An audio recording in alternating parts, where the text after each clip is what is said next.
So, hey guys, listen, we're all trying to get more productive. And the question is, how do you find a way to get an edge? I'm a big believer that if you're getting mentoring or you're in an environment that causes growth, a growth-based environment, that you're much more likely to grow and you're going to grow faster. And that's why I love Growth Day. Growth Day is an app that my friend Brendan Burchard has created that I'm a big fan of. Write this down, growthday.com/ed. So if you want to be more productive, by the way, he's asked me, I post videos in there every single Monday that get your day off to the right start. He's got about $5,000, $10,000 worth of courses that are in there that come with the app. Also, some of the top influencers in the world are all posting content in there on a regular basis, like having the Avengers of personal development and business in one app. And I'm honored that he asked me to be a part of it as well and contribute on a weekly basis, and I do. So go over there and get signed up. You're going to get a free, tuition-free voucher to go to an event with Brendan and myself and a bunch of other influencers as well. So you get a free event out of it also. So go to growthday.com/ed. That's growthday.com/ed. I think what we should be doing is figuring out spaces for people just to be able to share their stories and share the pains that they've gone through, just for people from different backgrounds, from red, from blue, from everywhere, to just tell their stories. That one moment of decision, walking that beach with him, altered my life, altered his life, and everything shifted there. Ooh, isn't that crazy? Ed is coming in hot. Yeah, I've never said that anymore. Okay. I had to be hard on myself. Yep. If things come easy, it's not fun. I must fail at something repeatedly. And then once I complete it, I feel like I accomplished something. Why not just master change? Why not become an adaptationist right now and make that one of your core competencies, and then you master your life? There's a big difference between pain and suffering. Pain is mandatory in getting somewhere in life. Pain teaches us. Pain is temporary. You can survive temporary pain. On the other side of that pain, you meet another version of yourself. We learn from our pain, and it's temporary. Suffering is living in that prison in your mind. Suffering is chasing a dream that's no longer your dream. Suffering is not pursuing your interest and your curiosities and your hobbies. Those are all things we choose. So pain, that's part of life. That's almost mandatory to pursuing something great. There's nothing wrong with having pain in our lives, because when we get pleasure, it feels 1,000 times better. So pain is going to be there, but suffering is of our choosing. And so many people choose to keep suffering in more and more comfort. My challenge to you today is to no longer do that and to pursue your dreams, to unlock the keys of the prison you've been living in and start to live freely again.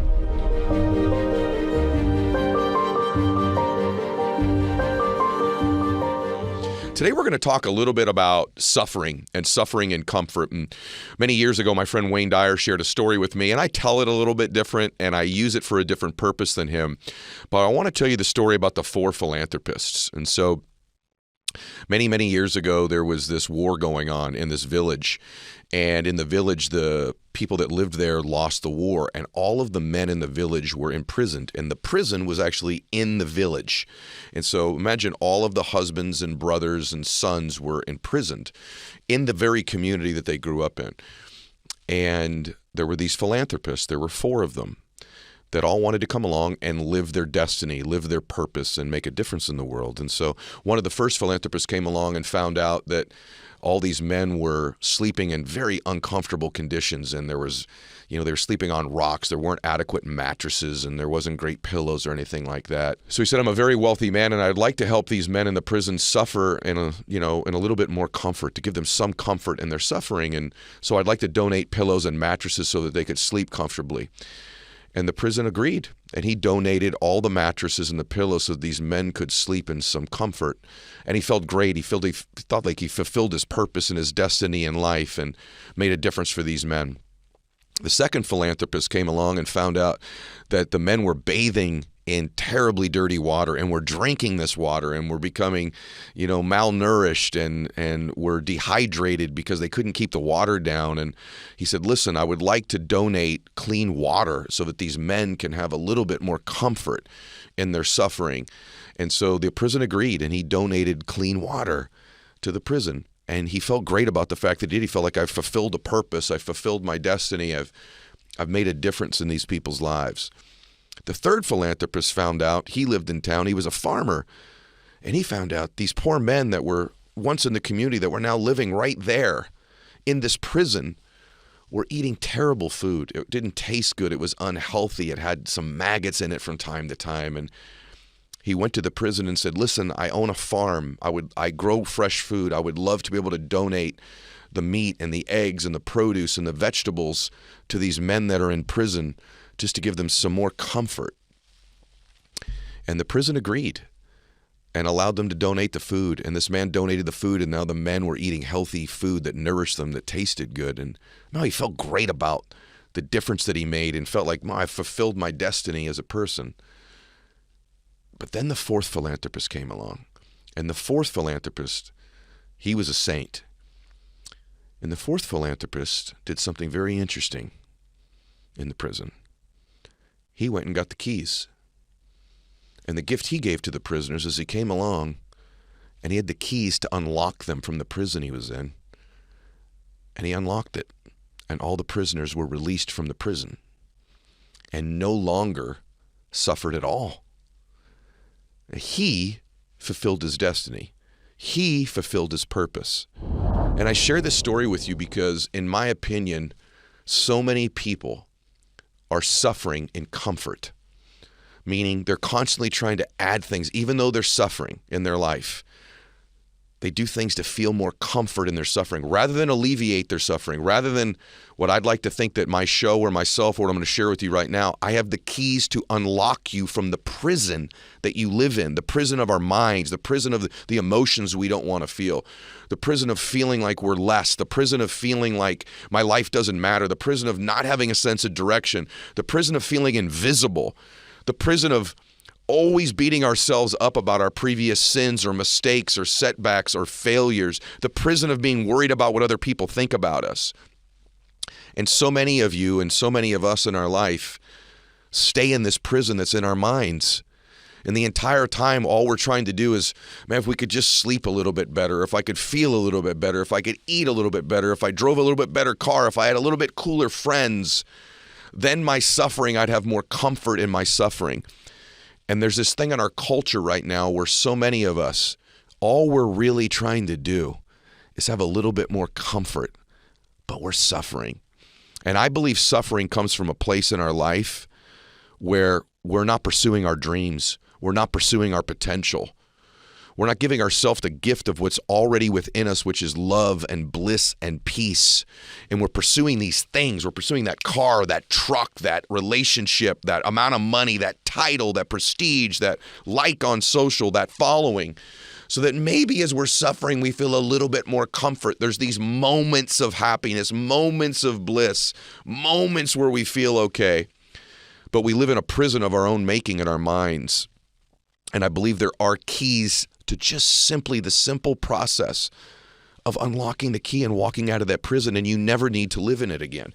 And that's really what my show's all about. See, the prison is living in fear. The prison is, what are people going to think about me? The prison is living someone else's dream. So many of us right now are pursuing something or in a career that we didn't even really choose. Our parents chose it, or people thought we'd be good at it, or we studied it in college and so we're stuck in it, or we've started a business and we're running it and it was originally our dream, but we just suffer every day in this dream that's probably right now, if we checked in and started over, is no longer our dream. How many of you right now, as you're driving in your car or running on the treadmill or watching this on YouTube, relate where you're like, I am suffering. I'm in this prison that it's my making. It was my dream I no longer have. It was my parents' dream that I'm living. It's a job that I know I don't want to do. It's emotions every day I don't want to feel, but that I create this pattern of feeling these emotions. See, in our lives, we have these emotions we're going to get on a regular basis. No matter what the conditions are of our life, there's 5 or 6 emotions we're always going to go get. So if our addicted emotions are pain, anxiety, worry, suffering, anger, depression, angst, nothingness, we're going to find a way in our life in a given week, no matter what the conditions are, to get back into that prison of those emotions. Don't you? Don't we? We find a way to do it because we're addicted to that pattern of the emotions.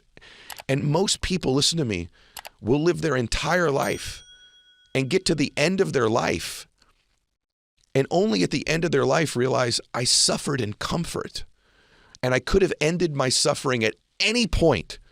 I held the keys. God held the keys the entire time. I could have simply unlocked the gate. I could have unlocked the door and walked right out.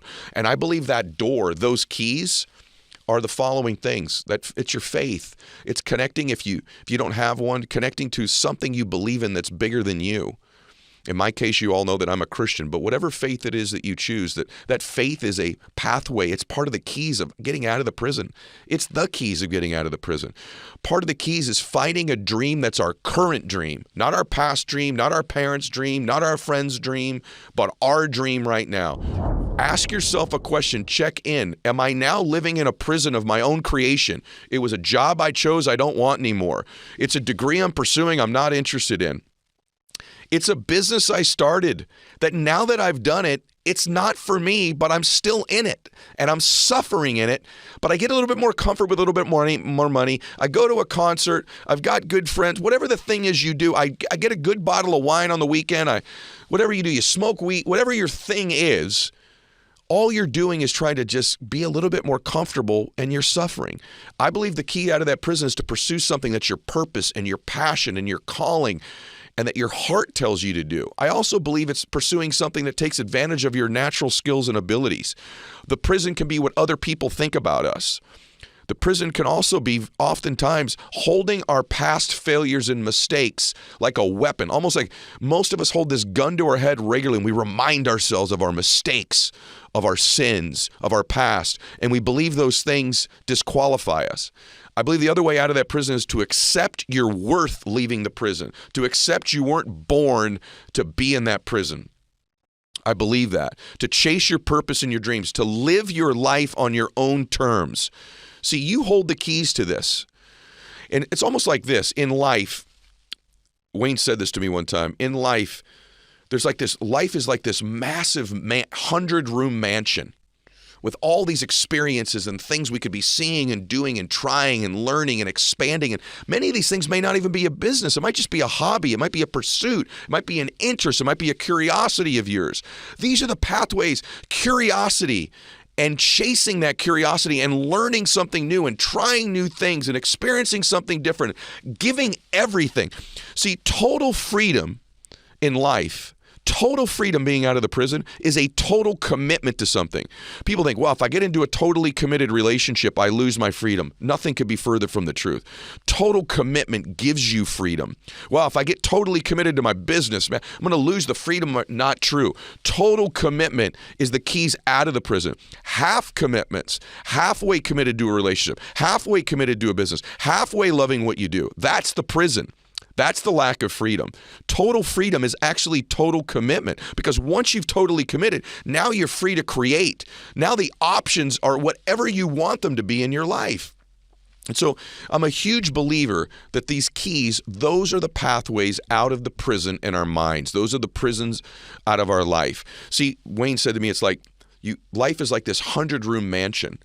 And we're born into it, and we get into this, we've chose this one career or this one relationship, and we spend the majority of our life in that one room in a 100-room mansion. Think about that for a minute. All the different experiences, things you could be learning, seeing, and doing in your life.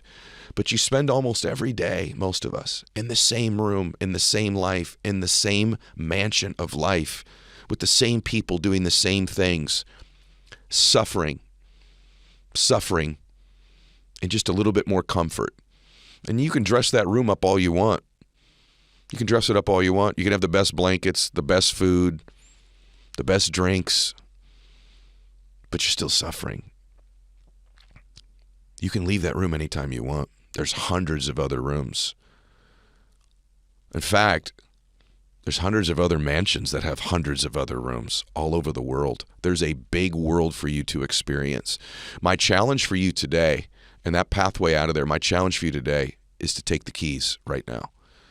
And take those keys and open the door and at least mentally step out for a minute and say, I can end my suffering by pursuing my passion, by giving myself the gift of my faith, by giving myself the gift of my happiness and my bliss, by only being around people who love me and believe in me. and treat me the way I'm worthy of being treated. I'm going to begin to treat myself the way I'm worthy of being treated. I'm going to regularly audit my life and take a look at what my dream is now, not what my dream was when I was 18 or 13 or 25 or whatever your age was. At some point, what's your dream now? If you could dream again now, if you could have the emotions you wanted now, if you could pursue your purpose now, what would it be? Those are the keys out of your prison. You were not born to suffer in comfort. You were born to do something great with your life. You were born to leave this prison. You were born to do something awesome to contribute to the lives of other people. And your past does not disqualify you. And just because you've been in this prison or in this one room, in this 100-room mansion, in that one mansion does not mean that you need to live there the rest of your life. At any point, you can make a decision to step right out of that place and begin to create again. And by the way, just the visual picture of stepping out right now, if you gave yourself this gift, I'm going to step out. I'm going to begin to create. I'm going to begin to learn. I'm going to begin to grow. I'm going to begin to pursue my passion. I'm not going to begin to just do the same things that cause me to have a little bit more comfort in my suffering. I want to live blissfully. I want to live greatly. I want to do something awesome with my life. I want to make my dreams come true. At any point, you're one decision away from doing that. And today, I just want to simply tell you that I believe my content, my podcast, the pursuit of your potential and your dreams, and you being that fourth philanthropist for you. You be that philanthropist for you. You be that saint for you. And those pathways, again, are your faith, are your purpose, are your dreams, is your courage to change your life, is your courage to say, I'm unlocking the keys. I'm stepping out a new person. And maybe it's the same career. Maybe it's the same career, but it's a different version of you doing it. It's a more positive, optimistic, confident you doing it. That the suffering isn't the career. The suffering isn't the business. It's the person in the business. It's the person who every day thinks, I've got to worry and be frustrated and be angry and be concerned, and I've got to suffer in order to make this work. There's a big difference between pain and suffering.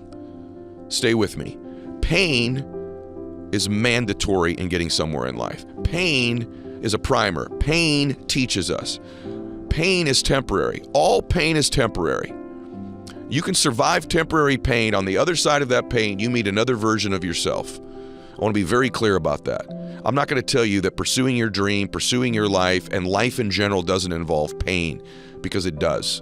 And there's nothing wrong with that. We learn from our pain, and it's temporary. Suffering, however, is optional. Suffering is different than pain. Suffering is living in that prison in your mind. Suffering is being with someone that doesn't love you and treat you the right way. Suffering is chasing a dream that's no longer your dream. Suffering is chasing no dream and building someone else's dream at a job when that's not what you want. Suffering is not pursuing your interest and your curiosities and your hobbies. Suffering is not being connected to your faith. Those are all things we choose. So pain, that's part of life. That's almost mandatory to pursuing something great. Pain is what makes pleasure feel so good.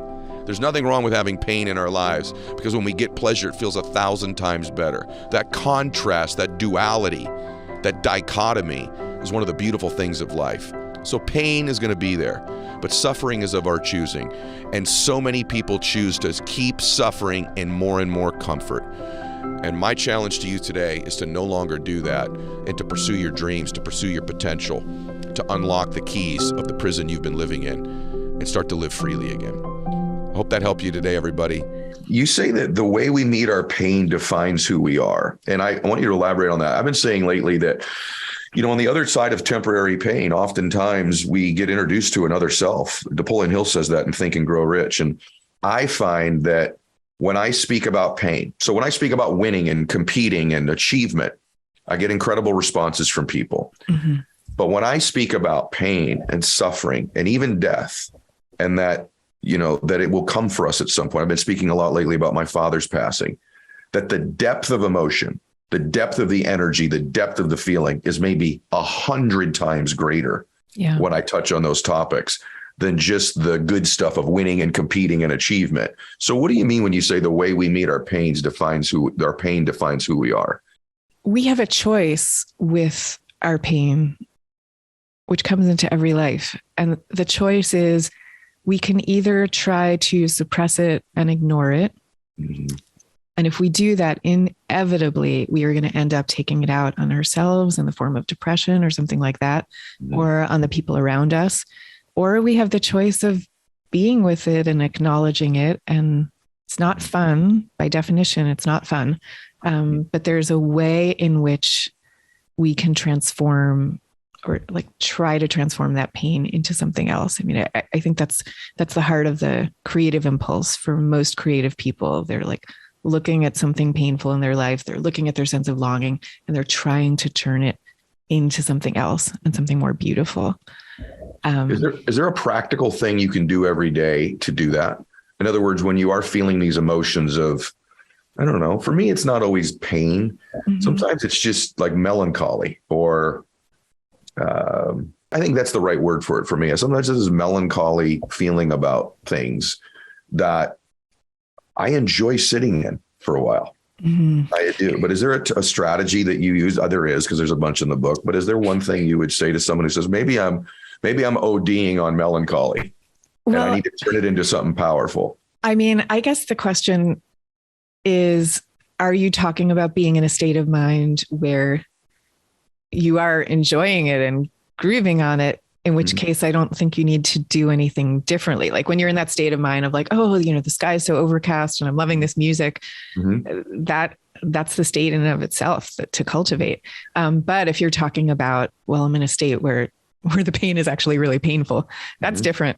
And a great technique for that is something called expressive writing, which I talk about in the book. And it's basically just the sheer act of just writing down what you're feeling without any thought of publishing it or anything like that. Quite the opposite, you know, get it out, write it down, rip it up. And this is based on studies from a guy named James Pennebaker at UT Austin. He's done all these crazy studies showing how powerful the sheer act of writing things down is. It improves your health. It literally lowers your blood pressure, improves your success outcomes in life, greater sense of well-being. So it's a way of discharging what you're feeling, but also what you end up doing when you write it down is you're sense making. You're like making sense of what's happening, and you're figuring out how you want to move forward with whatever has just caused you this pain. The reason I ask you that is because in the book, you sort of state this belief system that I agree with, that maybe these are the emotional states of creativity. And that when we look at art, oftentimes it is born out of these sort of emotions. When we listen to music that really moves us, it's born out of them. Even comedy, ironically, one of my favorite things. Most comedians are touching on something uncomfortable, painful, or the ironies of life. And so most art, why do I say this to everybody? Because I have the benefit, when I experience these things, I create speeches that I give, or books that I write, or podcasts that I'm going to do, or content that I create. But a lot of people just sort of sit in these emotions. And you asked earlier, which is it for me? And I think most human beings would say this: it depends on the day. And it depends on how long. And so I want you to talk about this, because I just wanted to ask you this personally. There's a point in time where I'm in these states of contemplating, you know, you say the fragility of life, and how you understand death has a lot to do with how you live. I'd like you to touch on that, give you a long answer here, give you a long runway. So there's that. And I do that a lot. Or, you know, just allowing myself to sit in a state of just, it doesn't always have to be 150 degrees of bliss all the time. It's okay to sit on a kind of misty day and just enjoy the gray a little bit. Now, having said that, I think most people who have that proclivity, predisposition, or even disposition, which may be all of us, you can then sit in it a little too long, though. And that's what I mean by the abundance of an emotion, right? There's a point where you're going, now I'm not creating out of this state. Now it's impacting me the other way, where it paralyzes me or freezes me, or it makes me tired. It can even impact your energy level. So what would you say about all that? Yeah, these are amazing questions. So first of all, in terms of the creative idea, one of the things I say in the book is whatever pain you can't get rid of, make that your creative offering. And as you say, there's just so many studies and so many examples that I talk about of the ways in which creators do exactly that, you know, and it's not an accident that so many of our great creatives over time were orphaned before the age of 18. Like an astonishing percentage of them lost one or both parents before age 18, because that's what they're doing. Clearly, you know, they're figuring out how to take that ultimate longing that they're left with and turn it into something else. But to your other question of like, how do you know when it's just right or too much? It's a really important point because there's a kind of happy and creative state of melancholy that we were just talking about. And then I think farther down that spectrum, you get to something that looks more like clinical depression, where it's very difficult to be creative when you're actually depressed. I mean, depression is more about like an emotional numbness and a hopelessness and a sense of disconnection, whereas the happy melancholy we were talking about, you're feeling intensely connected. So the thing to do is to sort of tune into where you are in that spectrum, right? And if you feel you're slipping towards something that resembles clinical depression, like that's a time to get help as opposed to only thinking, well, how can you can keep on trying to turn it into something else, but you also might need to be looking to outside resources for help with What about this Buddha? I think it's a Buddhist practice you talk about in the book called metta. Is that what it's called? Oh, yeah. What is that? I think this is a tool that could be used by people sort of in all situations, but maybe particularly the one that I'm discussing. If you could just get into that just for a second, because I think it's super powerful. Yeah, absolutely. So metta is a practice that basically means loving kindness meditation. And I'm actually, by the way, I'm creating my own loving kindness meditation, which will be up on my website in the next month or so for people who are interested in doing my version of it. And that's susancain.net if you're curious. But loving kindness meditation, it's basically a form of meditation in which you kind of actively and consciously wish well-being, peace, you know, good things, love to, well, interestingly, classically, you first wish it to yourself. Okay. And then after that, you wish it to people who you know very well, to acquaintances. Ultimately, you wish it to the difficult people in your life. You kind of like move outward from there. What's interesting is for a lot of Americans, they have a lot of trouble beginning with wishing these good things to themselves. So very often people need to turn it upside down and wish it to other people first before they feel comfortable getting around to their own selves. There's no magic though. You can do it in either direction. My favorite time in church, I was raised Catholic. My favorite time in church. And when you're a little kid in Catholic church, there's a lot of stand up, sit down, kneel. You know, we're going to say the Our Father. There's a lot of repetitive nature to the service. And my favorite part of church on Sundays was the one little moment where you get to turn to your neighbor and say, peace be with you.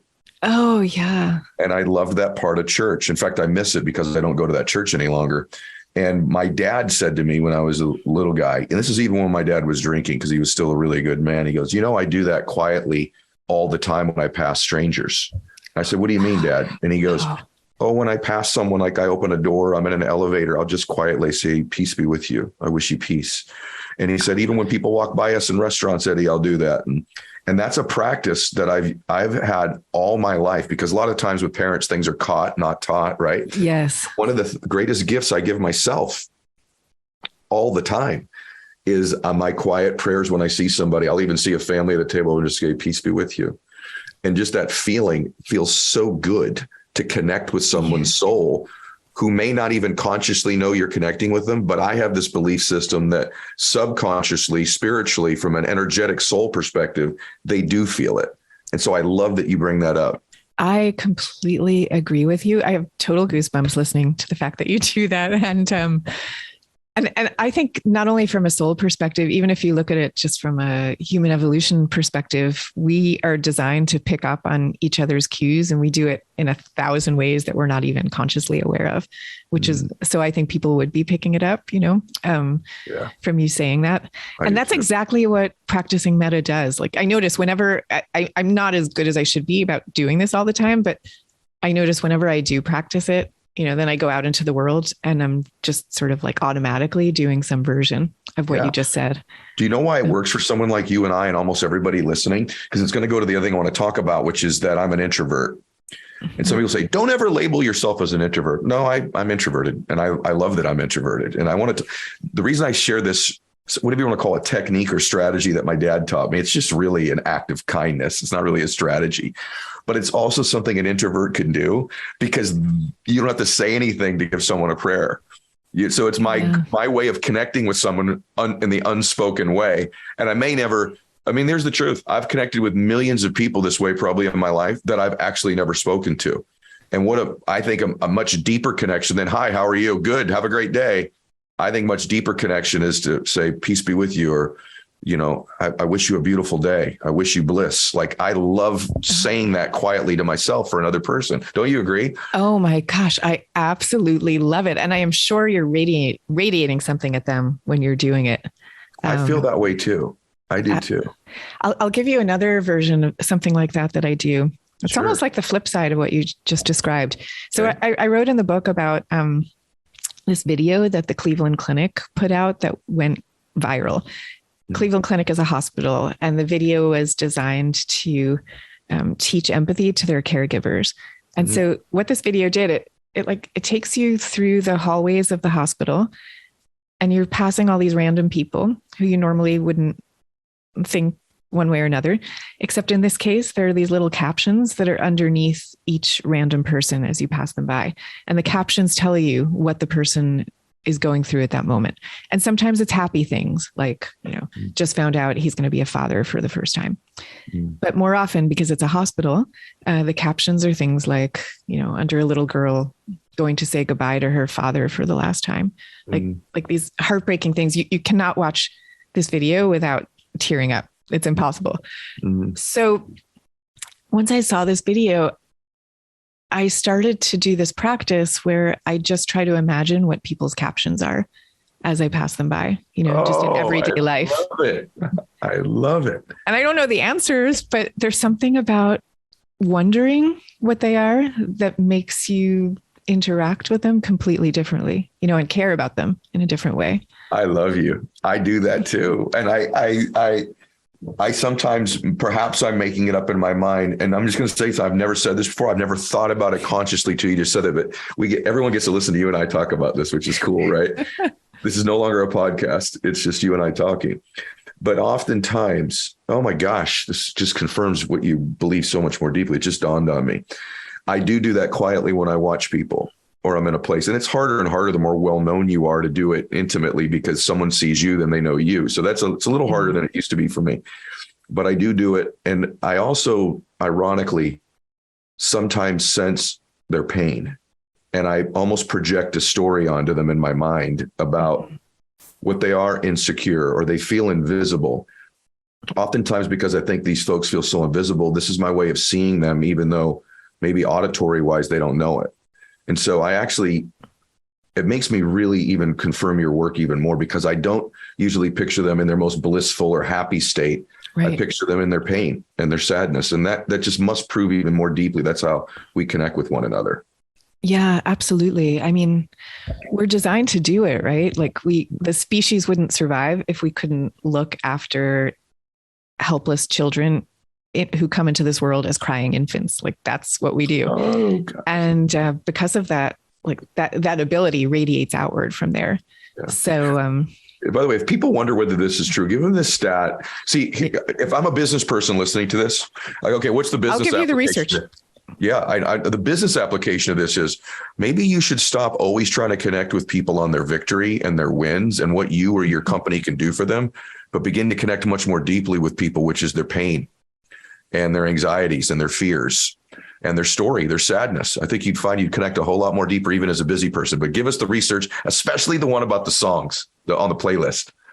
Oh, yeah. Okay. Give us both. Okay. So the songs on the playlist, well, there's a lot to say about that. First of all, people whose favorite songs are sad songs like you, we'll start with the other way. People whose favorite songs are their happy, upbeat songs, they listen to them about 175 times. People like you who love the sad songs, 800 times. Crazy. And we also know that the songs that make people feel, the chills and the goosebumps and the real feels, they're the sad songs. They're always the sad songs. Yeah. And people will say, this is what makes me feel connected to, to the sublime, to the wondrous, to something outside myself. It's always the sad songs. I love it. I love it. I want everyone to know that. And by the way, you and I both always want to give the caveat. We like sunny days. Yes. And we like happy songs too. Yeah. It's just we kind of have a tendency towards the other. So you're also going to talk about this research, what I was talking about from a business standpoint. I think you're going to kind of confirm some of that research. Oh, yeah. Well, what I wanted to say about like people connecting to each other through their sadness. So like there's this amazing psychologist whose story I tell in the book. His name is Dr. Keltner. And he's done all this groundbreaking research proving what he calls the compassionate instinct in people. And compassion, what it literally means, that word is with sorrow, like with suffering. So it means, you're reacting to somebody else's pain or distress, the way you were just saying. So he's located this in our bodies, basically. Like if you, just one example, and there's a whole bunch of them, but we have what's called a vagus nerve. It's the biggest bundle of nerves in our bodies. It governs our breathing and our digestion. So it's very fundamental to who we are and to our survival. And also, when you see another being in pain, your vagus nerve becomes very activated. Interesting. Yeah. So it's like the same nerve that's helping you breathe is also telling you to respond to the pain of the person to whom you've just wished well in the grocery store. That's how we're designed. I love it. I just think everyone, maybe this could give you a different perspective on how you interact and view humans and one another. Just this little, I don't think even Susan, how big this theory is and that I'm validating as a truth. Because I think taken to its logical extension would change the way that humanity interacts with one another, how we treat one another, our religious and political differences, our slight nuances that make us different. This is what would connect people in a much more kind way. It would give leaders of companies and teams and businesses and countries a completely different perspective on how to lead and connect with people and bring them together. So I love this work. I have to share something with you about this connecting with people with their pain, and it'll take me a minute, but my audience knows some of this, but here's how correct your work is. My dad was an alcoholic and a little bit of a drug addict. And the biggest decision of my lifetime was my dad getting sober. And he stayed sober for the rest of his life, like 35 years. But about 3 weeks ago, I read your book because I knew we were going to do this. And the next night, Susan, I just want to share with you how profound this work is and these thoughts are for everybody. So I read your book. I read it in a sitting. And that night I went to bed. The next night when I went to sleep, I had this vivid dream of something I didn't realize, that I'm 51 years old. And that is that someone helped my dad. And some precious soul stepped forward and helped my father get sober in the darkest moment of his life, when he was losing his family, maybe losing his life. And some precious human connected with my dad and changed my family forever, changed my great-grandchildren. People listening to this, you wouldn't be listening to this.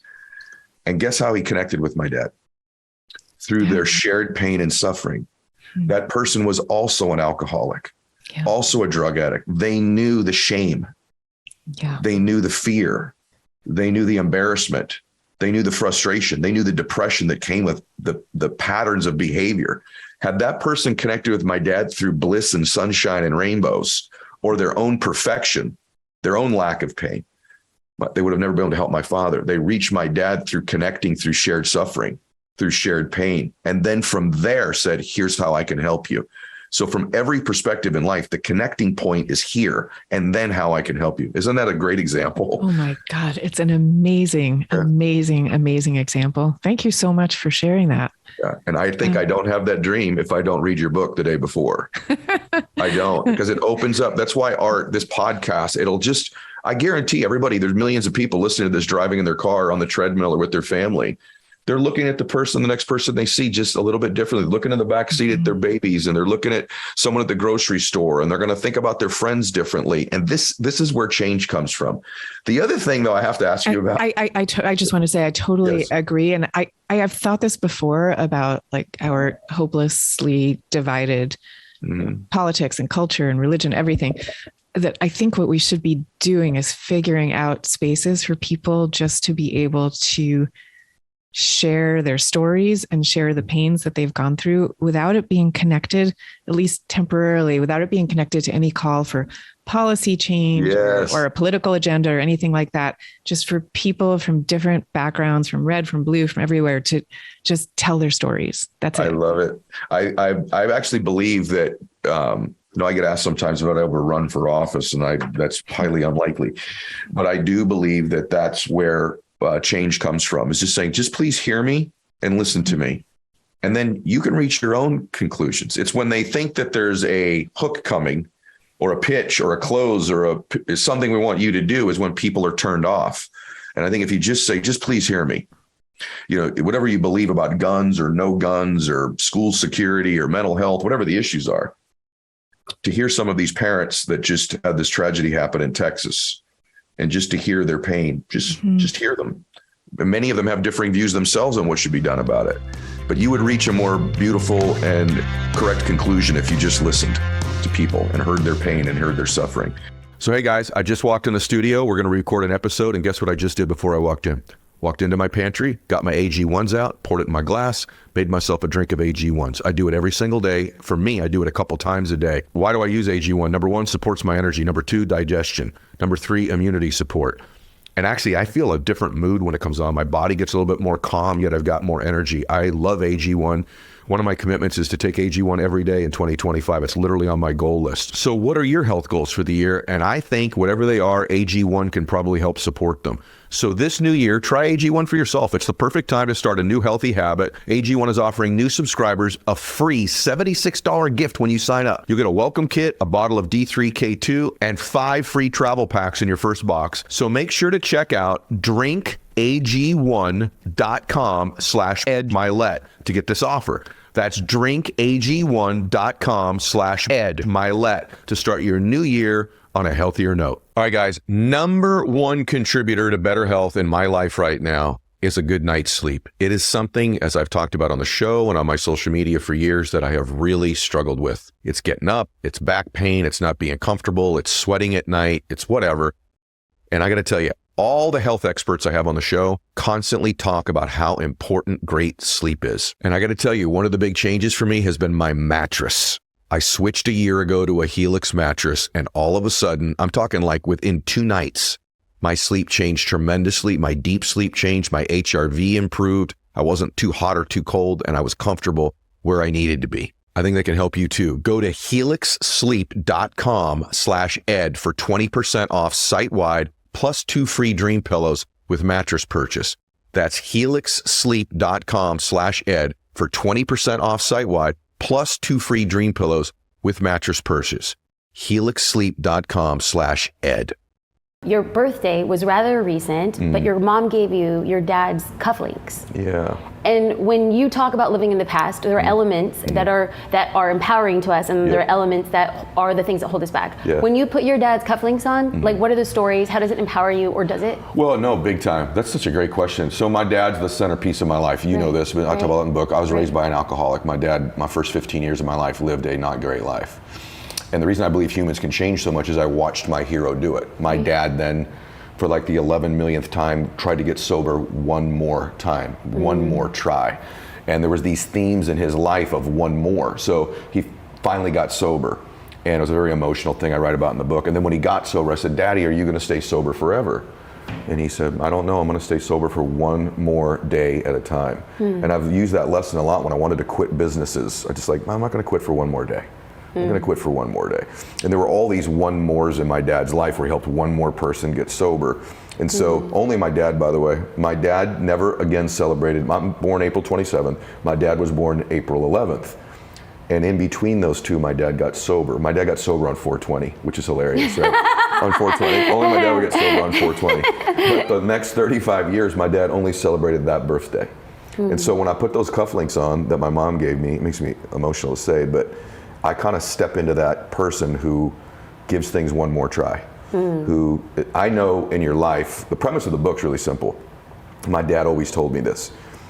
It's not, the Bible says, where there's no vision, the people will perish. Right. But if you dig deeper, most of us have a vision. Like, would we rather be happy or sad? What's your vision? Happy. You want to be rich or poor? You want a jet or commercial, right? You want a beautiful home like this, or you want to live in an apartment the rest of your life? Do you want to help a bunch of people and contribute, or make no difference in the world? So most people have a vision. Their issue is depth perception. They think they're further away all the time. And so because they think it's far away, they act in accordance with that belief system, and they always keep those dreams and visions that far away from them. But what if the truth is you're not that far away? What if the truth is you're one decision away from changing your life like my dad was? What if you're one relationship, one meeting, one podcast, one interview, one book, one thought, one new emotion? What if you were that far away from changing your life? Then life would look a lot different. Then you'd begin to look for those one mores everywhere. And so when I put those cufflinks on, I have a tendency to look for those one mores more than I do when I don't. Ah, so good. Okay. Yeah. So I love getting practical. Yeah. So somebody's listening Yep. and they're like, okay, so Ed says Yep. depth perception, the Yep. thing I want is farther than what I think is possible, Yep. at least in immediacy. Yep. And so I act in accordance to that, which do. in perpetuity pushes it farther away. Keeps it there. So then for somebody who's listening, they're like, okay, Yep. let me see if this guy is really talking the talk. Yeah. I have a vision for X. Yep. What are the decisions? What am I looking for when you say one more decision, Great one more question. thing? Like what? Give me the nitty gritty. That's the one thing about this book. If I have a criticism of my own book, it would be that it's heavy. It is loaded with like detailed stuff. So the second chapter of the book's called The Matrix. And I love The Matrix because Neo was the one, which we can talk about. But what The Matrix really means for me is there's a part of your brain, if we're going to be really detailed, called the reticular activating system. Amen. It's located in the prefrontal cortex of your brain. Yep. It is the filter that reveals the world to you. Only the things that matter most to you are revealed by this filter. Perfect example is I just bought a Tesla. I like what Musk is doing, right? So I told my team, give me a Tesla. So I get this, I drove it here today. I get a Tesla. All of a sudden, Hey, Jasmine, hold I'm on on. the road. I mean, people are listening right now. I just want to take a moment. Yeah. So I told my team to get me a Tesla. Oh, so yeah. this right here, I want you to know, Right. this is all of a sudden I'm like, that's possible? So I'm going to behave Right. as if I am one day away Yeah. from telling my team, But give me the Tesla. And by the way, because you believe that, you're much closer. By the way, I've also been in a point in my life where I'm like, I have no team to tell anything to, and my Honda CRX 100%. just had the passenger seat stolen out of it, right? So I've been in both Yes. places, believe me. And that's probably why it's so clear to me. But all of a sudden, I'm on the road. I see freaking Teslas everywhere Of now. course. I mean, like literally everywhere. 3 lanes over, other side of the freeway. Babe, white Tesla. Babe, red Tesla. Babe. They're everywhere. They were always there. Why do I see them now? I see them now because they've been programmed into my RAS as important to me. So what happens is in life, if you can begin to make your ambitions, your goals, your visions, those decisions, those relationships, your Teslas, all of a sudden they're revealing. They've always been there. This is the thing people don't understand. There's law of attraction, blah, blah, blah. These things have always been there, but you're not hearing them. You're not seeing them. You're not feeling them because your RAS is programmed to worry about the things you're stressed about, your current problem in front of you, the immediate thing you have to do. So how do you do it? You have to do it by repeated, clear visualizations because your mind moves towards what it's most familiar with. Humans are already great at this. They just visualize the stuff they're worried about. They just visualize the tasks they have to do. They don't take control of their imagination and their RAS. And I teach you in the book how to slow visualizations down, how to do them. It's not complicated. You can do it in 3 or 4 minutes. And it becomes repetitive. It becomes a muscle. It's why, like, when you walk in a room, there could be 300 people in a room. If someone says quietly the name Jasmine, you hear it auditorily over Right. all the other voices. Right. Everybody's this way because it's in your RAS. So these things have always been there. And in the Matrix, they slow it down. What happens when you start to program your matrix is your life begins to slow down and you start to see these things. I just played golf. This is crazy. With a guy about 3 weeks ago, they go, hey, I want you to meet this dude. Your net worths are similar. So I get on the first tee and the guy's like, oh man, I'm a fan of yours. I can't wait to hear about you. I go, that's not how I work, bro.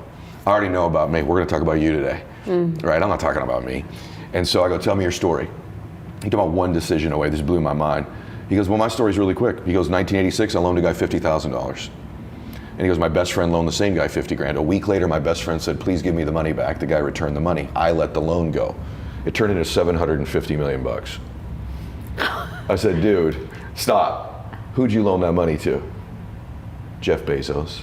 Whoa. I went, you gotta be freaking kidding me. And I said, wait a minute, you really were one decision, one relationship, one loan away from totally changing your life. Now that's extreme. I don't have that story. Right. But I'm a series of small one mores over my life that have transformed me to the point where I'm addicted to it now. And here's the hook, and then I'll come up for air. Most of these things are painful. And on the other side of pain, Napoleon Hill says, you get introduced to your other self. If you can survive the temporary. This is even good for you right now as you're building your business and you're doing so great, right? Can you survive the temporary? Most people make permanent decisions on temporary conditions, especially entrepreneurs. They do it all the time. And the truth is, if you can survive the temporary and get to the other side of it, there's a gift revealed to you. I'll give you the big one. You opened the interview by saying to me that one of my gifts, and I only have 2 or 3. I've made hundreds of millions of dollars with very limited skills. It's just the truth. But I do have 2 or 3. So does everybody that are unique to them. One of them is what you said. I am good at reading people and being present and listening closely. What's that come from? Let me tell you what it comes from. I'm the child of an alcoholic. And so when I was 5 years old, I had 3 sisters and a mom. I had to know what dad was coming through that front door at 5. Right. And so that man would come through that front door, and this little boy, me, I'd have to read my daddy. Is this drunk dad? Is his tie a little loose? Is his hair messed up? Is he walking a certain way? Is he a little slower? And if it's drunk dad, I got to get my sisters upstairs. I'm going to tell my mom to go take a shower. And then I'm going to grab my dad's hand at 5, and I'm going to do the other thing I'm good at. I'm going to talk to him. And I'm going to change his state. I'm going to tell him how good I did at school that day. And I'm going to move him around, and I'm going to talk to him. If it was sober dad, we'd just go play baseball in the backyard and have a great time. But I learned to read people because of a tragedy in my life. A tragedy. One of the hardest, painful things of my life gave me one of the greatest skills I have that's made me tons of money and helped millions of people. So most of these things that you want in your life are hidden behind temporary pain. Okay. So for the perpetual cynic and skeptic and the people who I love those who challenge. So do I. Somebody's listening and they say it is a skill that Ed Mylett has honed, drilled in, that now he sees one more. It is the white Tesla. But go back to the Ed when you were living a much simpler life, when somebody did steal the passenger's seat out of your Honda Civic. Can you give us an example of one more thing that you did that like all of a sudden it started opening your eyes to what was that potential?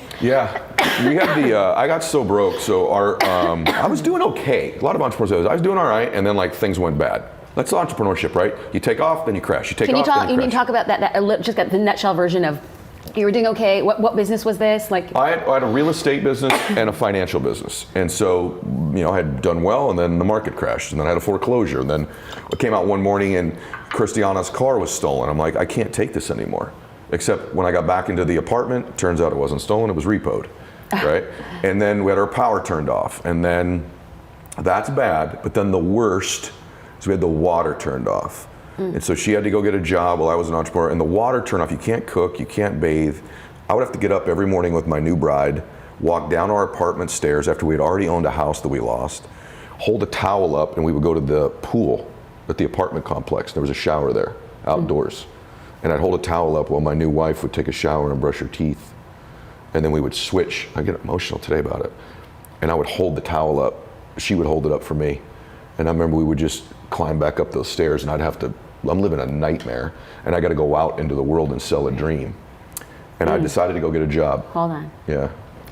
I was living a nightmare, and I had to go and sell a dream. Yeah. Oh, if that's not the entrepreneur struggle. It is the entrepreneur struggle, and I still sold the dream. I operated out of my vision and my imagination, not my memory and my history. And so this is so critical. But here's what happened, it's crazy. Here's one more decision I made. I actually went to surrender. I was going to quit. My brother-in-law, who worked for LA Cellular at the time, was doing really well. He was making like $200 grand a year. What was he doing for LA Cellular? Sales manager. Okay. And so long story short, I'll make it really quick. He was out on Victoria Beach with my sister visiting. So I met him down there. I said, hey, can we take a walk? And my intention on that walk when I took him was to quit and to ask him for this job. And I was so down. And we had no water. They don't know this, but like, I'm worried about eating. And I haven't told this ever. I don't know why I'm doing this today. We're because it's you. We're walking, we get like about 50 yards. He's like, so what, bro? And I go to say, can you give me a job? I go to say that, except I go, how long are you gonna stay at that crappy job, bro? He goes, what? I go, you need to come into business with me. You need to come live the dream, dude. I'm gonna build something big. I've got these plans. Here's what I'm gonna do. This, and this, and it's gonna be amazing. I'm gonna be worth millions of dollars. I'm gonna live on this beach someday, bro. You gotta come do this with me. And as I'm saying, I'm like, what? Like I had intended, but I couldn't quit. And somehow that imagination came out of me. I swear to you, Jasmine, he goes, I don't know, bro. I need to think about it. I go, you need to think about it. I'll give you a day. He quit that job 2 days later. and came to work with me. He still works in that financial company to this day. He's made millions of dollars. I've made millions of dollars. That one moment of decision walking that beach with him, and he'll hear this, we haven't talked about this in years, altered my life, altered his life. And I was just ready to go, I'm out. I was literally on the walk to raise my hands, and something in me said one more time, and everything shifted there. Ooh, Isn't that crazy? Ed is coming in hot. Yeah, I've never said that anywhere. Okay. Do you like suffering, or do you just deal with suffering? Real answer. Real answer? Yeah. I like to see, real answer, I like to get a bunch of men together. Okay. Men that are the hardest of the hard. And I want to be with these men. And I want to see them suffer. Because I'm suffering right along with you, but I want to see me get through it. I want to see what you're made of. I want to see, like, almost like the Colosseum in Rome. Let's fucking go to the fucking Colosseum. And the only way to see who the baddest motherfucker is to suffer. You can't do it by writing a paper. So let's go. Because why? What I found out through my life was I thought of myself as some weak little bitch kid. And what I found out, and the only message I want to get across to people is once you change one thing, your mindset, you can attack everything. And I find it fascinating. I'm fascinated because I'll be in these moments. I put these guys on some fucking pedestal. Yeah. Which people do with you. They do with me, and they shouldn't. And I was this guy who was a piece of shit looking at these, oh my God, how are you guys this amazing? But once I worked my way up there, I said, my God, man, we can all compete, motherfucker. Let's go. So do I like suffering? I like suffering in the way that is competitive, that brings out the absolute best in me and in everybody else. So like I want to see a man be defeated. I want to see a man get broken and say, fuck you. I love these men. These men I love, but there's very few of them. There's very few of them. And there's very few that are willing to go there more than once. A lot of people, even people who've gone through special ops, it kicks the shit out of them to a point where in their mind, what got me bad in pararescue was when I was going through it, I said, I'm only gonna do this one time. And so many people in special ops, whether they believe it or not, in anything, fuck special ops in anything, that's hard, I'm only doing this one time. Once you say that, you fucked yourself. The truth, I gotta tell you, off camera, you and I were talking about something. Now we're gonna go to something cool. Okay. Well, we've been in something cool, but like I work with a lot of athletes when they get out of their career. They made this massive sacrifice all their life to get to the NFL. They make that thing happen.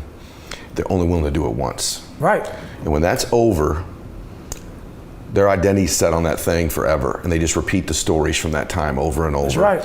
And I watch them have such a difficult second half of their life. I try to help them with that. I've watched it with business people. And you and I were talking off camera. So I've started to uncover with me the last couple years that I've been on social media and teaching these things. And if you gave me that mirror test the last couple years, right, that accountability mirror, when I look in it, I'm starting to look at a dude who used to do some crazy shit that was cool in his life, really accomplish some things. And all these accolades, people follow you, they listen to you, they think you're something special. You have that, I have that. Clearly the differences in our lives are too vast to even mention what you've achieved. The things you've overcome are completely different than mine. But I'm starting to realize something about myself that I want to give the audience a gift of, and I want you to talk about it. You know what? I've just accepted. I'm only going to be happy when I'm grinding for something. That's right. I'm only going to be happy when I'm growing. I don't want to talk about stuff I used to do.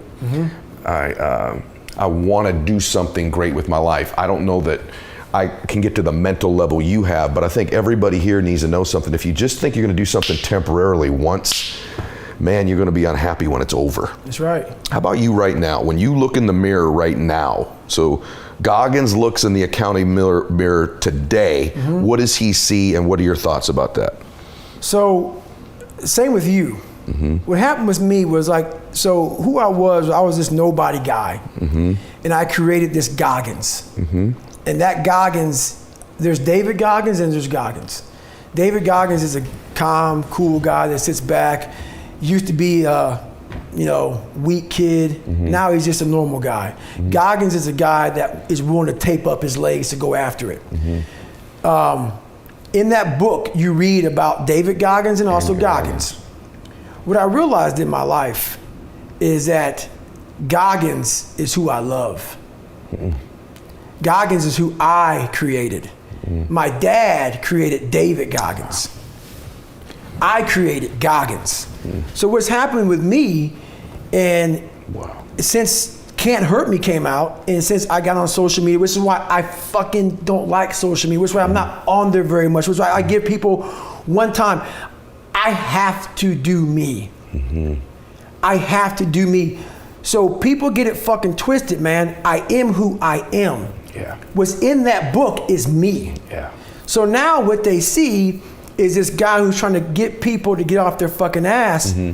That just happened to happen, man. I didn't set out.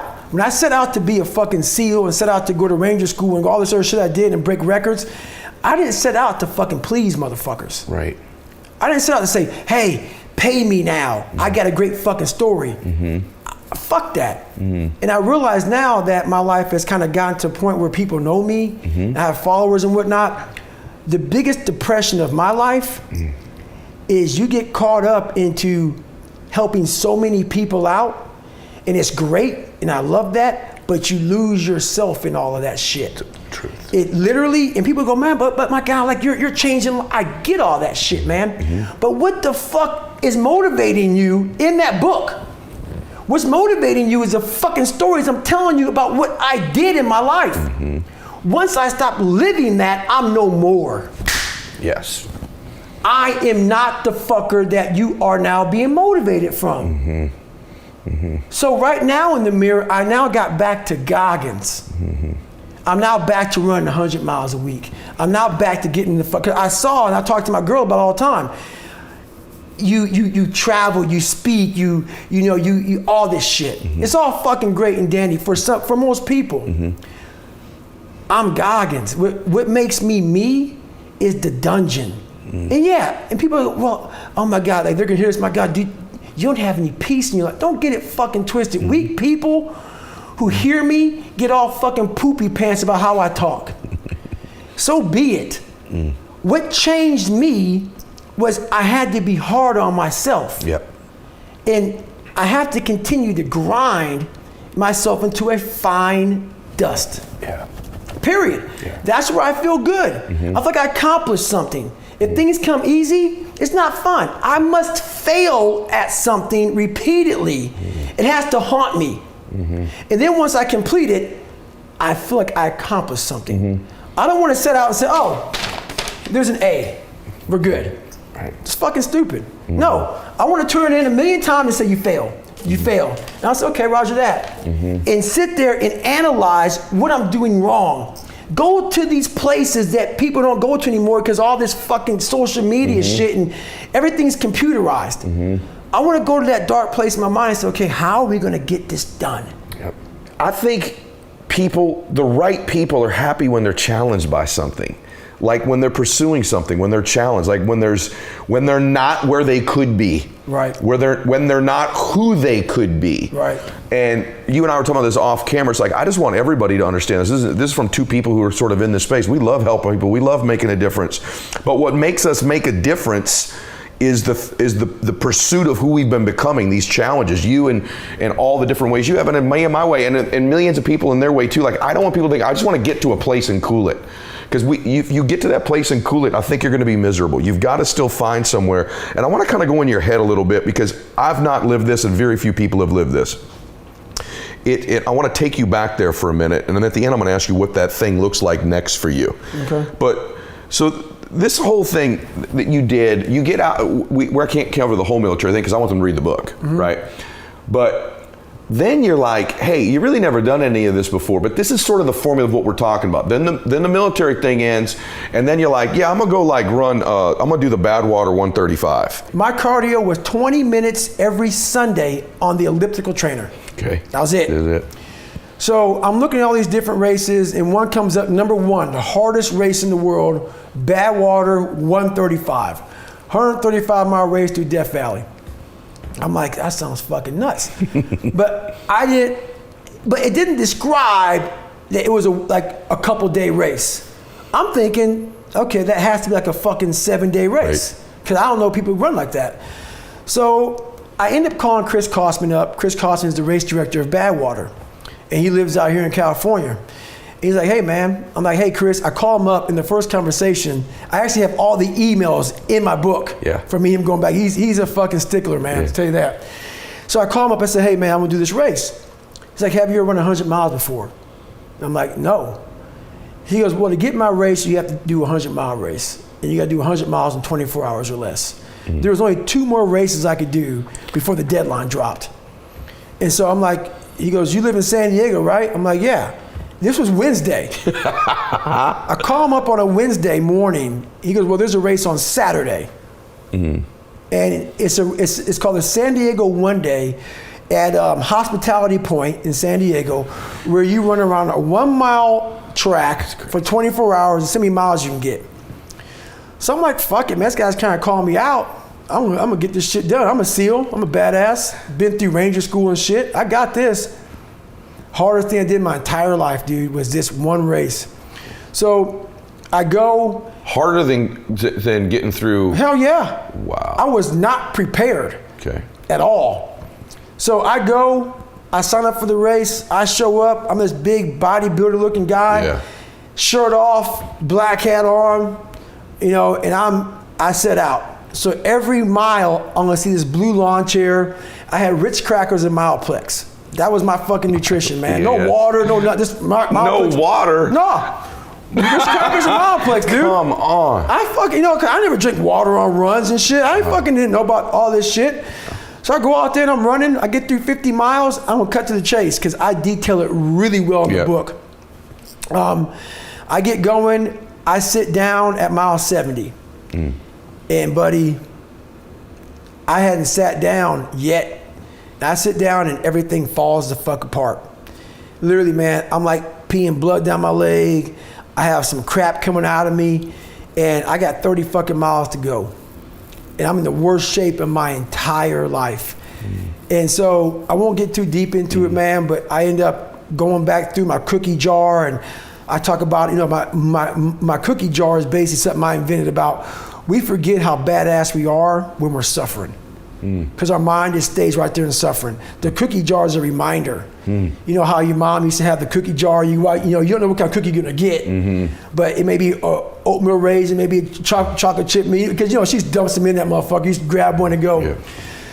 So my cookie jars, the things I've accomplished, failed at, didn't fail at, just kept on grinding through. So I take this 1 second, I calm down, so I realize, okay man, I gotta be able to just stand up first, come all dizzy and lightheaded, and I go through this process. And I said, I might quit, but not yet. I go, this is the worst shit in my life. So I said I might quit because when you're not gonna quit something, you got 30 miles to go, your mind's spazzing. Like I'm fucked up. Like 30 miles is a long way to go, just fresh. I've already gone 70, I'm in the worst shape of my life. I'm like, okay, so I'm giving my mind some space. Because if you don't give it space, it's just gonna freak out. So I'm saying, you know what, I'm gonna quit, but let me just sit here for a second and drink some water. Now I'm drinking water. I have my crew going over to get some fucking, nutrition, some food for me. I'm getting better. So now I stand up, like, wow, I'm able to stand up now. Because I wasn't able to, I was all lightheaded. And I'm going on this track, and I get to mile 81, and I wasn't gonna make the time, because I was moving slow. You're behind time. Way behind. Okay. And this is the craziest thing in the world. And I fucking shit you not. I'm in the worst shape of my entire life. Ever. I've never even been close to this. Again, never. Mile 81, I'm not gonna make the time as slow as I was moving. And when your body and mind connect, and I think this is the only time I've ever done this, you become a cyborg. I end up running 20 miles at about a 10, 15 mile. And get done with that race. I did 101 miles in 19 hours and 6 minutes. And to this day, and I don't detail it well with you, but in the book I do. I learned more from that 19 hours and 6 minutes than I did in all 3 Hell Weeks. Oh my God. Ranger School, and this is months. Ranger School is 60-something days. Hell Week and all the buds is 6 months. I was in buds for like 18 months. You know, I went through Delta Force selection twice. You know, pull up records. I learned more in that one race that I wasn't prepared for. That 19 hours brought me from utter misery, happiness, failure, success, depression. I went through every fucking emotion in the world in 19 hours. And you should hear how the race ended. Then I really took a shit on myself. Like, I got in that blue chair when the race ended, and I literally, it just was over. I was in the worst shape of my life. I got in the tub, and they put the shower, or she put the shower on me. The showers hit me as I'm laying in the tub in the fetal position. And what came out of me looked like dirt as I'm peeing. It's not even blood. It's just this dark brown dirt. And I'm sitting there, and she calls my mom, and my mom has a doctor friend over her house. And this guy's one of the best doctors in the country. And he's like, you need to get him to the doctor now. So what I'm about to tell you is gonna fuck you up. So I'm sitting there, and I think I'm gonna die. And worst shape of my life. And I'm in this tub, and I'm jackhammering, and I have this hot water hitting me, and I'm literally in the worst pain. My shins, my feet, I'm broken. And I'm just sitting, I'm cramping up. And she said, we gotta get you to the doctor. You know, your mom's worried, I'm worried about, like, we've never seen this before in my life. And I go, I'm not going anywhere. I wanna sit here and enjoy this pain. And I know the listeners hearing this are gonna say, man, you're a fucking nut. No, I'm not. What I got a chance to experience in that 19 hours and 6 minutes of my life was something I didn't want any painkillers. This was proof positive. What I was feeling is what I just did. I did something without training, without coaching, without a cheering staff, without any knowledge. I took a raw human being with no training whatsoever, put him out in a condition, and just through this alone, got through it. Amazing. And I sat there and I was like, it was the best feeling I've ever had and will ever have in my entire, I was in the worst pain in my life, and it was the best feeling I ever had in my life. Not because of the pain I was in, but the pain was confirmation of, my God, did I just do that? Wow. And I had completed Hell Weeks, but that right there was like, don't take this from me. Man. And it was confirmation, proof positive that this young kid that came from shit, that wasn't shit, that lied and cheated I was now the truth. Golly. I was now the truth. I was a Navy SEAL. I went through Army Ranger School as honor man. I went through all this shit. I was truth. I became truth. There was no more lie. And what's funny about all that is the people in my life who were in my life when I was bad, and I call it bad, wasn't bad. I had a fucked up way to go, man. They're still out there, and they know what the fuck I'm saying. I ain't gonna drop names on them. They wanna take me back there. They're mad that I'm here. Yes. They wanna still make me out to be what I was. Right. They don't like the fact that they're still where the fuck they're at. That's right. They hate that. So on this journey in life, there's a lot of people who are fucked up right now. On the journey, there's always be that motherfucker in the sewer you came from that's grabbing at your fucking ankle as you're leaving that sewer. That's want to drag you right the fuck back down because you figured it out. They're not willing to figure it out. There's not much to figure out. The only thing to figure out is this. And everybody has a different equation. My equation is different than yours. My equation was very different than most people's. And it's not about being sadistic. It was just about that right there was kind of like the moment of my life where I realized, I don't like to say that I've arrived, because you never want to have that I've arrived mentality because you stop. But that was the moment that I realized that I was the truth. And, there's all kinds of different addictions in life. We can become addicted to alcohol, or we can become addicted to a person. We can become addicted to drugs. We can become addicted to gambling. And all of those are really well-known addictions. There's one addiction that I see become so prevalent in our culture today that I do not see being discussed in the business world or in the personal development, the self-help world, because it's sort of a scary topic to touch on. And so what I want to talk about today is achievement addiction. And I know that may sound like an interesting thing coming from somebody whose show is all about, achieving your dreams and making great things happen in your life and changing your life. But there can become an addiction to achievement that becomes very unhealthy. And one of my concerns about so many of you that are involved in the podcast or personal development world is that you begin to miss the forest for the trees, and that you begin to become addicted to achievement in a way that is unhealthy. All kinds of studies right now, if you write this down, just remember this phrase right now: process over product. And that if you're always focused on the product you're producing and the achievement that you must have, you lose focus over the process. And what happens oftentimes in life is we become so focused on the fruit of our life. We become so obsessed with the fruit that we want to produce in our life that this takes all of our energy and focus away from building the tree that could actually produce fruit for a lifetime. We become so addicted in the finish line, in the achievement, this addiction to achievement, that it becomes incredibly unhealthy to our long-term mental health and also our long-term wealth accumulation, our long-term building, because we don't learn the process of delayed gratification and we don't fall in love with the process of doing something great in our life, as opposed to always being addicted to the product.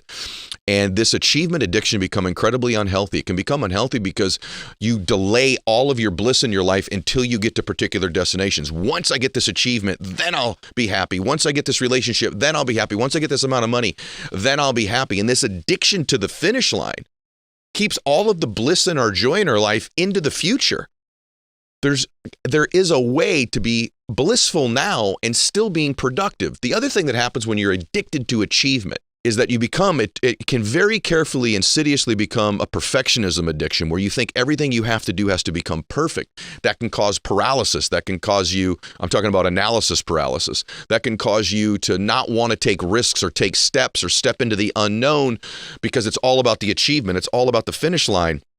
This can lead to a life that's really not very harmonious. All kinds of data tells us right now, and I've said this, previously, that actually the brain produces more of dopamine, which is our joy chemical, our pleasure center, the pleasantness in our life. We produce more dopamine during the process of achieving something than when we actually get to the actual finish line of the achievement. Brain studies now show us that when you get to the end and you get to the dopamine, it actually falls off the charts downwards once you get the achievement. And then you're left wondering, is this all there ever is? Is this as good as it's ever going to be? And if you do that enough times, you repeat this achievement addiction pattern. Once you actually get to the achievement, if you do, and it's a very unhealthy way to get there, when you get there, it's not all it's cracked up to be. And eventually you and your brain go, this just isn't worth it anymore. And you stop the journey. You stop being willing to do the work that you once did. You may need to ask yourself right now, are you really working like you were working when you were starving and hungry if you're no longer starving and hungry? Because there was something beautiful to those days where you didn't have any achievement, wasn't there? In fact, in some strange ways, the hardest parts of my story of when my water was turned off and and we didn't have electricity in my house and cars were repoed and I had a home go into foreclosure. In some odd way, there was a happiness there that I don't even have now in my life because I was so enthralled in the process of my life. Some of the most happy people in the world are the most happy when they're just so involved in process. Why? Because process focus keeps you present. There's all this stuff in personal development. Be present. Cause yourself to be in the present. Don't be in the past. Don't be in the future. The truth is, all there is the present. And when you're focused on something that's the work you love in your life, the actual work, the actual dedication to the process, you're fully present. The minute you take your focus to the achievement, you're no longer present and you're focused in the future. This can lead to anxiety, worry, frustration, an addiction that's unhealthy. It can lead to sacrificing lots of other things in your life that matter on the way there. I'm not for a minute saying, don't bust your tail and do something great. Don't misconstrue what I'm saying. Because I don't believe you can actually enjoy inaction and rest unless you know what it feels like to be completely active and busting it. For me, I only enjoy inactivity after massive spats in my life of full activity. Then and only then can you appreciate rest and enjoyment and unplugging. A life of being unplugged, a life of no process, a life of no achievements, a life of no expansion of your being is a wasted life. I'm talking about nuance here. What I'm saying is that you get so addicted to the achievements that you constantly delay your bliss and your happiness at the expense of other human beings in your life. And secondly, when you get there, you're waiting for all the dopamine then, rather than falling in love with what you do to get there. This is not a message about fall in love with the journey. Sure, that's part of it. I'm talking about falling in love with the process. And what's happened to a lot of people is they've become conditioned in their life. There's this conditioning that it's all about the achievement. Why is that? Because that's what we see. We see on ESPN, what do we see? We don't see the entire game of baseball or football or basketball, whatever the sport is. We don't see them practicing. We don't see them lifting weights and stretching. We don't even see most of the stuff that happens. We only see the highlight. We only see the home run. We only see the great catch. We only see the touchdown, right? We only see the goal. We only see the dunk. We only see the three-pointer to win the game. And so we become highlight reel and achievement addicted, thinking that's all that matters. Not only does your brain not work that way, your life won't work that way. And I worry sometimes in this space, this business, personal development, self-help space, that everything's pointed to the achievement. And this becomes an unhealthy addiction as opposed to addiction to the things that can be healthy in our lives. There's also this addiction to accumulation. That somehow if I can accumulate enough things, if I can accumulate enough awards, if I can accumulate enough money, if I can accumulate enough cars, if I can accumulate enough conquests, if it's a woman, accumulate enough men, or a man, accumulate enough women, if I can accumulate, a jet, I can accumulate things. That somehow if I can just accumulate a bunch of stuff, that somehow that's an achievement and I'm going to enjoy my life and feel better. And just remember this in your life. You cannot take it with you. You cannot take these things you accumulate with you. But you can leave it here. And what I mean by that is somebody who's accumulated a lot of wealth in their life, I can tell you, I want you to accumulate wealth. I want you to accumulate success. I want you to accumulate awards. I want that. But this should not be your obsession. Your obsession should be the work you do in the process, the people's lives you change in the process. That you can leave here. See, the award, the money, the jet, the house, you can't take that with you. But the lives you change, the difference you make, the consciousness you shift, the difference you make in your own family by being the one, the difference you make in other people's families by the work you do in your business, your life, your good works, that you leave here. Life's about being in the full present moment, every moment you possibly can be. And then when you're no longer here physically, you leave these things here and they reverberate into history, the ripple effect of the works you do. That's something that's blissful when you're addicted to it. But the actual achievement, not so much. And so I want you to really evaluate this idea of accumulating things in order to be happy, as opposed to being focused on what you need to do to change other people's lives. The other thing I want to share with you too is that one way to get out of this is to begin to compete. I like to almost like gamify my life where I'll compete for different things. I'll compete in the gym every day. So it's not about how big's the bicep or how ripped are your abs or whatever your body fat might be or your weight or all that. That's an achievement. But to fall in love with the process of actually working out and actually competing to get stronger and faster, competition is a great diversion from the unhealthiness of achievement addiction. And so I really want today for you just to sit back for a second and ask yourself, what does make me happy, right? What does make me happy? And am I thinking I'll spend 99% of my time kind of grinding, but when I get to that achievement, man, that's when all my happiness will happen. Or is there a better way to live? Can you actually fall in love and enjoy the day-to-day process, the ups and downs of your life? I'm convinced in my life, I made a decision. I don't want a merry-go-round life. I want a roller coaster life. Most people will choose a life of the merry-go-round. It just keeps going in the same circle.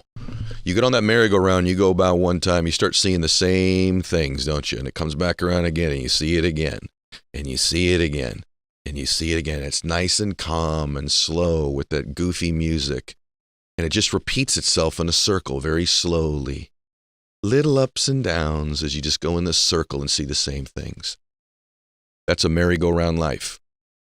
And if you're listening to me right now, you have decidedly chosen you do not want to live life on a merry-go-round. You've decided you want the roller coaster, the ups and the downs and the butterflies, and your stomach goes all the way up, right? You know, it's woo, and the scream and yay, and you're scared.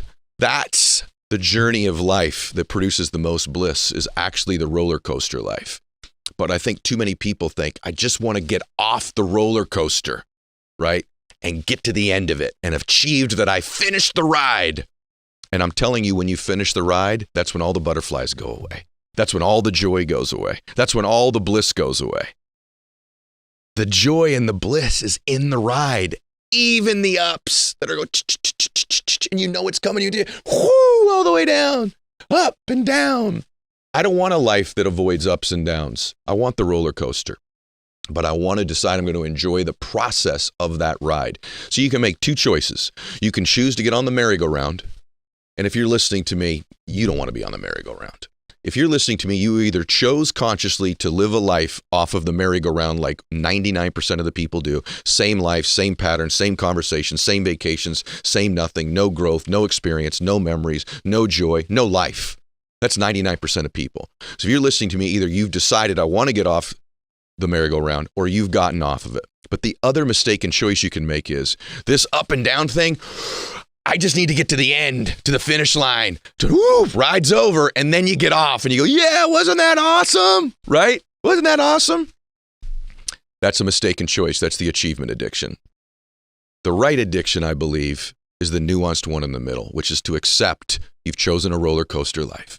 And the people around you have chosen to be with you in your roller coaster life. And it's to make sure those people around you get what they need as you ride your dream and you ride your roller coaster, and that you get what you need, which is the bliss and the happiness and the fulfillment and the contribution that comes with the day-to-day riding of that roller coaster in the process, and not waiting for all of the joy for the end of the ride. And so please guard against achievement addiction in your life. And I'm really hopeful that today helped you really hear something you've never heard before and cause you to begin to think. Every week I'm producing content. I want you to begin to hear it when I'm doing these interviews through this idea that you're not here to just accumulate and accumulate and accumulate, because you can't take it with you. But you can leave the people that you help, the difference you make, the vibrational frequency you change, the consciousness you shift in your own family, in your own being, and the lives of other people. You can leave that here. And I sure would appreciate it. And I know your family would, and I know you will, if that becomes your obsession and your addiction. These are strategies that are real, that work, that we both do. So there's two prolific entrepreneurs who are now in this space that are saying, these are the things we do. And isn't it ironic that we both do them? And we're both addicted to them. And we both attribute it to our success. So please talk about that, brother. So I have my vision boards, and I actually have my exceptional life blueprint that I've created. It's about 50 pages of my prayers, my rituals for my spiritual growth, health, wealth, my money story, my inner mission, my outer mission. Wow. Some of the stuff, either that I have or that I'm creating. And so I create these visual representations to trigger the biggest part of my brain called the occipital lobe and to activate my memory center. So I have vision boards for what I want to create. So I'm giving my brain the exact instructions so that not only it focuses helping me achieve that, what most people don't understand about vision boards or creating goals in writing that are specific is that your brain is a deletion and distortion tool as well. So if you give your brain the instruction of this is the stuff that's important to me for health, God, spirituality, charity, fun, experiences, my children, my mother, my father, myself, whatever it is, and you say this is what I want to trade my life for, delete and distort everything else, Now, all of a sudden, you're using your brain as a deletion and distortion organism in order to be able to help you hyper-focus on what you want. So part one is get absolute clarity on what you want, so your brain helps you eliminate what you don't want. Part one. Part two, right? Part two is I tend to be a goal-seeking guy, right? Mm-hmm. And I used to not celebrate the small stuff. And I used to just like, fuck, bigger goal, more, bigger. And somebody says to me, like, are you going to like slow down just to enjoy some of the stuff that you actually have done for yourself and for people in your family? And I was like, well, let me create an accomplish board. So good. Right, Biggest struggle for me too. Accomplish board, you passed that test on your own 40 years ago. Celebrate that. You helped this person who was challenged, and celebrate that. You did this for him or for her or for yourself. Celebrate that stuff to remind yourself, because I'm tough on myself. Let's go. It's a goal. Let's go. And sometimes I forget the stuff that I have done, the stuff that I do that I need to remember. So I create an accomplishments board and a list so I can just go to it when I feel like, holy shit, am I smart enough to achieve that next thing? Am I good enough? What a lot of people don't know, Ed, is so good. When I was a kid, I used to feel like I wasn't smart enough. And when I was a kid, it held me back. And today I still feel like I'm not smart enough, and that fuels me to get smarter. So I use it. Like I set big goals. I go, God, I don't have the skills. I don't have the knowledge, but I can figure it out. I've got contacts. I've got friends. And there's books. There's Google. There's YouTube. There's holy mackerel. I don't need to have all the specialized knowledge anymore. So I have a accomplishment board, but also, a crap board is what conflicts are happening right now. I often say that there's only 4 things that are holding you back as a human being. Only 4. There's not 25. There's 4 that are the core. 1 is if your vision and goal is bigger than your self-image.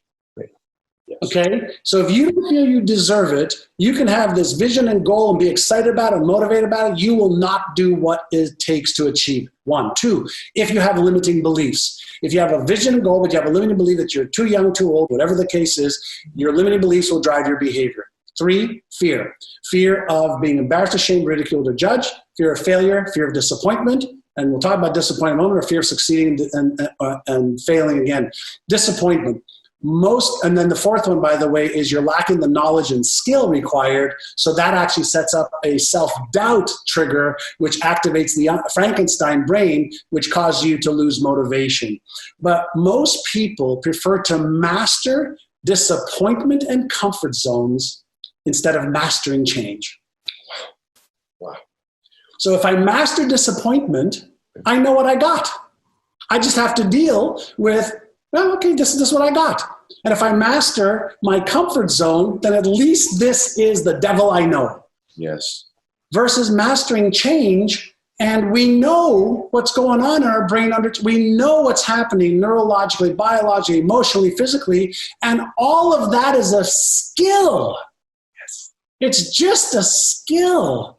So why not just master change? Why not become an adaptationist right now in the time that you need it the most in the world? Because if you don't, then you're just going to keep repeating the same patterns that are going to get reinforced, and it makes it harder in 3 months, 6 months, and 6 years. So master change now and make that one of your core competencies, and then you master your life. Oh my gosh. You guys, anybody familiar with my work know how much I love this man and how much we line up on these things similarly. I love the way that you phrase things. And guys, one thing about change, one of the reasons we hesitate to change as humans is it's an energy depletion too. But yeah, guys, we love to gravitate towards what we're most familiar with. We create these patterns in our life and we repeat them over and over and over again. And if you're not conscious of what they are, if you don't create new ones, you're just repeating the same life in a different year over and over. And that script that John talked about, your script is the same as it was 5 years ago, 10 years ago, 20 years ago, with slightly different characters and slightly different dressings in the room.